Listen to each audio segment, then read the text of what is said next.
It's getting to be fall-like here, and so I have a head full of ideas and a basket full of yarn, and I'm ready to tell you all of my plans of the things I hope to make this fall.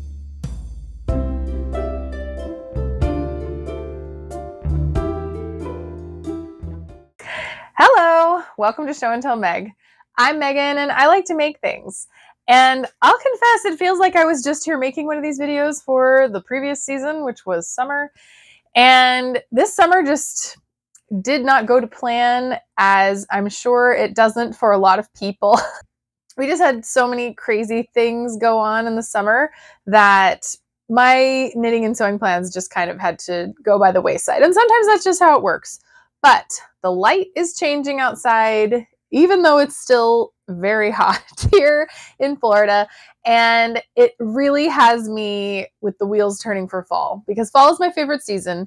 As a knitter, any season where it starts to get a little bit cooler is just the best. So this is everything that I have pulled out that I'm hoping to make. We're going to see, I'm sure some of these will not get made, but we're going to aim high, right? So we're going to start off with one that I know is going to be made because I am already knitting it. If you watched my video last week about places that I like to go to get good yarn for a good price, you will have already seen these skeins. I got a major score. I got 3 skeins of this La Monae yarn. This is their Merino Super Sock in the Chihiro and No Face colorway off of Spirited Away. And the colors are just awesome. It's like an inky black and navy in the dark section. And then it has just these awesome neon-y pops of color. And I got 3 skeins, which is a sweater amount for me. And so I just really wanted to knit something with it. And so I immediately took to Ravelry, looked in my stash of patterns to see what I had that would work for this amount of yarn. I put a poll up on the community tab, which if you're ever interested in helping pick things that I will make in the future, I do things like polls frequently for things that I'm thinking of making. So go ahead and subscribe to my channel and you can head over to the community tab and give me your opinion of various things that I post. But I decided on the Crol, which is a pattern by Justina Lukovska, and it's a very simple, like most of it is stockinette, and that is why I picked it, to be honest, because I feel like this yarn just shines on its own. So the Crol is very simple. The entire body is stockinette, but it has sort of a faux cable detail at the neckline, and it has like a cabled ribbing. I like how it's looking, so that's all good. I really like how this pattern is done. It's all grown on. Like, it is still a set-in sleeve, which is my preferred sweater style. I think they fit me better. But it's all grown on. This is completely seamless, top down. Anyway, I'll go into more particulars about this project as it goes on, but this is definitely happening. It is actively happening right now. I'm really enjoying knitting it, so stay tuned if you want to see how this very zany sweater turns out. The next project I have planned is one that I have been thinking about for like the last month. I joined Summer Lee's Colorwork Cuff Club, where she's doing, it's a basic sock with a colorwork cuff section. She's sending out a new colorwork chart every month, at least one. So far, it's been like, it was 2 in August, maybe 2 in September. So, but I really, really liked one of the August ones, and I'll put a picture of it up here. And I had picked up this sock set from Destashify a little while ago. So this was a sock set by Tanis Fiber Arts. It's pure wash sock in the Winter's Morn and Cherry colorway. The only drawback, since this was secondhand, it turned out it was missing one. It was originally with an evergreen mini skein too, and it just came with the cherry one. But honestly, I wouldn't have known, except that I saw other people using the evergreen colorway on Ravelry, and I really liked these two together. So I know it's kind of hard to tell, but if you look close, it does have flecks of that kind of pinky pop. I think you can see it better on that side. And I just really think this is a beautiful yarn. And I think that this is going to make an awesome color work section. It's really going to stand out, but it's going to complement the colors that are in there. So I've wanted to make this for a while, but I had some other socks already on the needles. And so, you know, I was trying to be responsible and not cast on too many. So now it is this one's turn, and I am very excited to make that. On the topic of socks, I happen to have some Halloween yarn. I generally don't buy a ton of seasonal yarns, but I do love Halloween. And I just really like the color combination of this. So this is from Hobie. This is just their Halloween sock yarn. They do it every year. It is superwash wool, 75% and 25% polyamide. So, you know, a typical sock yarn. This color, I think, was called the Scary Socks. On the label, it always just has a number. It's very cool, kind of neon-y, purples, orange, and black. And I really wanted to make this. So I came across this pattern, which I will put a photo of here because I know that makes it easier to see.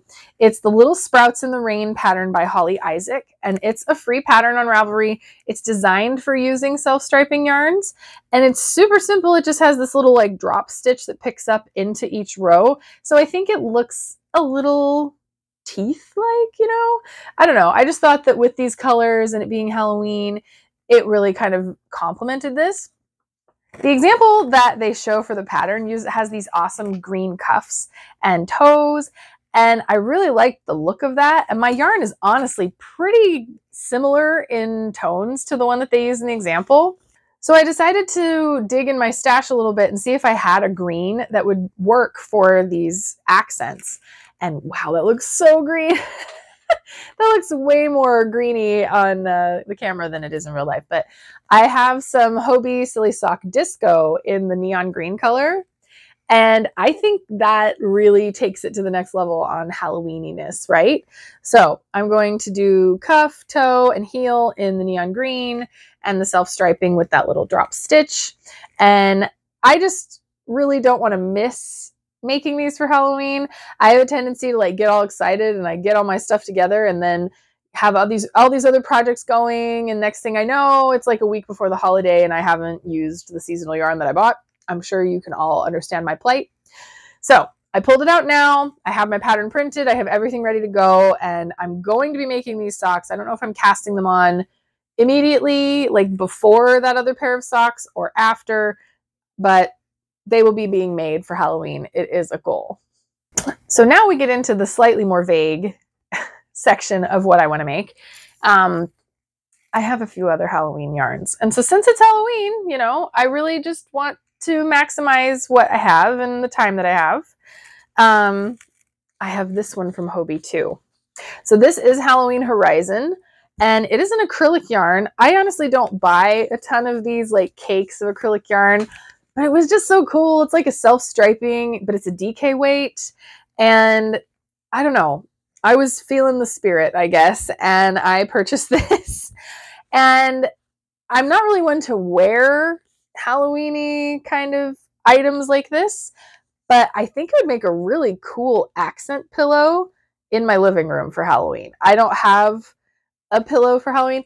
Oddly, I have a Christmas pillow that my sister got me that is Hipster Santa, and I can never figure out where to put this away after Christmas. So it's actually still sitting in my living room, and I had the idea at Christmas time that I'm like, well, I could just use this as a pillow and cover it with different covers for different seasons, right? And then just take all that off at Christmas. So I'm thinking of using that and making a cover for it out of this. I still haven't figured out a pattern yet. I'm thinking, I mean, it can't be like super open because I don't want Hipster Santa to be shining through unless I back it with fabric. I don't know. So this one's still kind of mulling around in my brain, but I really like this yarn. It's very soft. I think the colors are super fun, and this frequently goes on sale at Hobie. I can put a link down below if you're interested.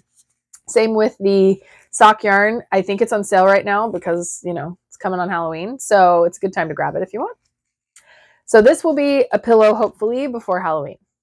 And my final Halloween project, I have these skeins of Hobie Honey Bunny candy. So they have Honey Bunny year round, which is nice. It's a chenille and it has just various, you know, primary kind of colors, pastels, that kind of thing. But look at these with the flecks. They're like Tweety flecks almost. And it's strung. It's actually plied in the yarn. So I just thought these would be really fun. I have still not entirely decided who these are going to be for, but obviously I got these to make some fluffy pumpkins. And I was thinking like monsters. I have some patterns for just like basic shaped crocheted monsters.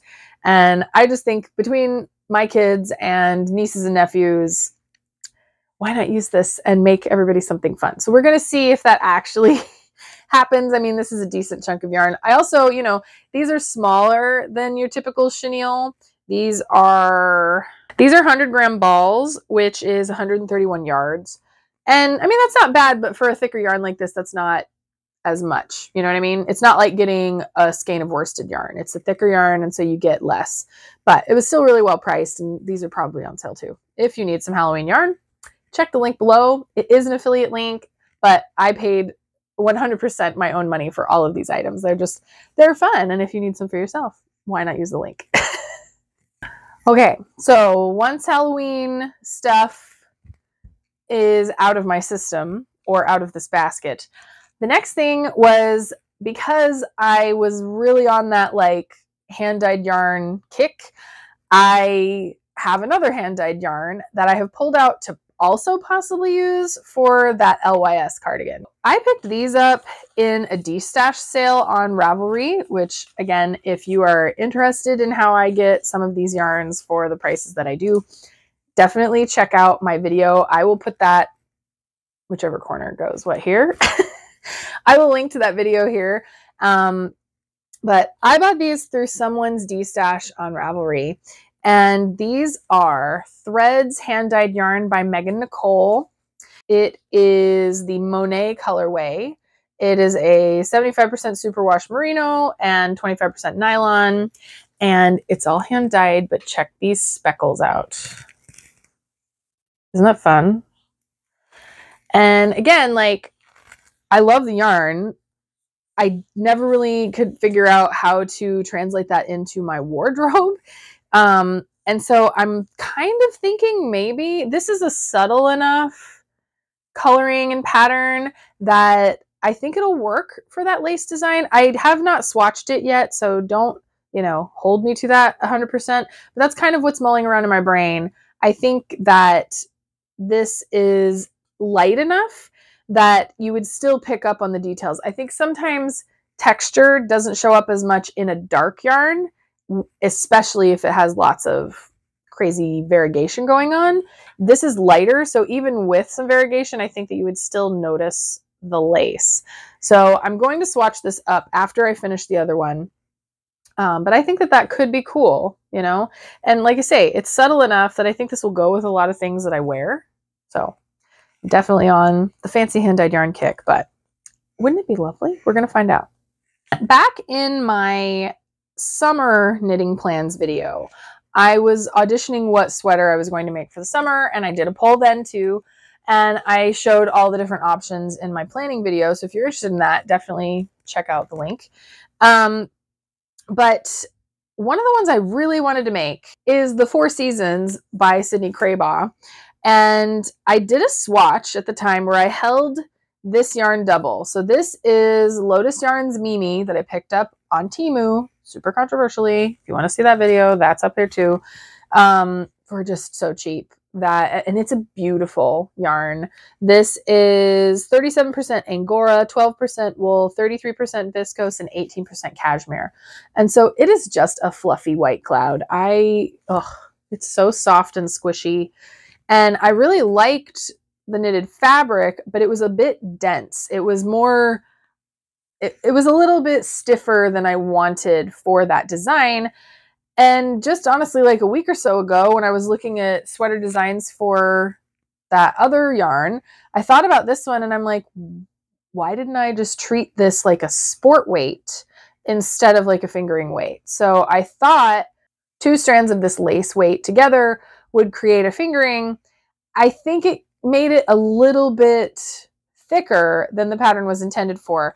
And I'm wondering how it'll do if I just go up a needle size maybe and then adjust the pattern accordingly, because that's the glory of Sydney's patterns, is they are all completely size inclusive and they are figured according to your measurements and your gauge. The very first step with any of her projects is to knit a gauge swatch, which it should be anyway on any project that you knit, but hers in particular, like the pattern literally won't work unless you do a gauge swatch and then add in your measurements. So I'm thinking I could knit a gauge swatch in at least one needle size bigger. Then I might get a little more drape to the swatch, get a little better idea of how this might look. So that is still on my mind because I love this yarn. And because it was so inexpensive, like I got some for even less. I have another colorway of this because I just can't resist. I have this same yarn, 6 skeins of it in white, black, mint green, and now like a mustard yellow color. So I really want to make something out of it and be able to wear it and decide what I want to do with the rest. So this will hopefully be happening sometime in the end, towards the end of this year, maybe. And of course, you know, I still have things on my radar from the summer. I happened to become extremely obsessed with sock knitting this summer. We were displaced out of my house and I started knitting socks for Sock Week and just basically didn't stop. But I had made decent progress on my solstice tee. It's not joined at the shoulders, but I have it basically, like I've joined at the underarms. So eventually I will finish this. It's a linen t-shirt. So, you know, when the fall comes around, even though, I mean, I live in Florida, it's not like it's suddenly cold. It's still stinking hot here. I do want to finish this. We're going to see if I get like a wild hair and decide like, yes, I must finish this before I do anything else.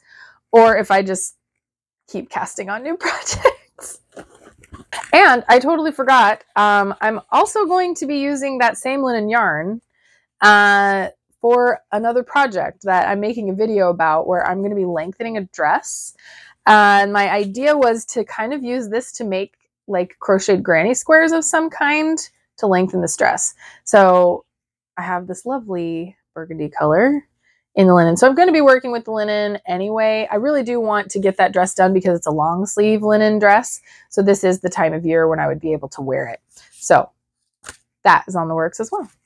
So here we have my basket full of yarn, very much so, that I would like to get knitted up. I have so much stashed yarn and I really want to make things out of it. Like I'm genuinely excited about these yarns still. You know, I may have had them for a while, but I want to turn them into things. And so I'm hoping that I can get focused and have the time and no crazy things happen that prevent me from knitting to my heart's content. So that's all that I have today. I hope that you enjoyed this. If you have plans for fall knitting and crocheting, please leave me a comment down below. I would love to find out what you're going to be making. Maybe you can inspire me further because, you know, my queue is ever long, right? I always have things I want to make. I hope that you are having a lovely start to the fall season. I hope that it's cooling down for you wherever you are. And if you do get to wear a jacket, just know that I am so jealous. But if you like this, please do give me a thumbs up, like my video, subscribe if you want to see how any of these projects turn out, because I will be showing that in the future. Until next time, I hope that you have a great transition into the fall and that you get your wheels spinning and start making things as well.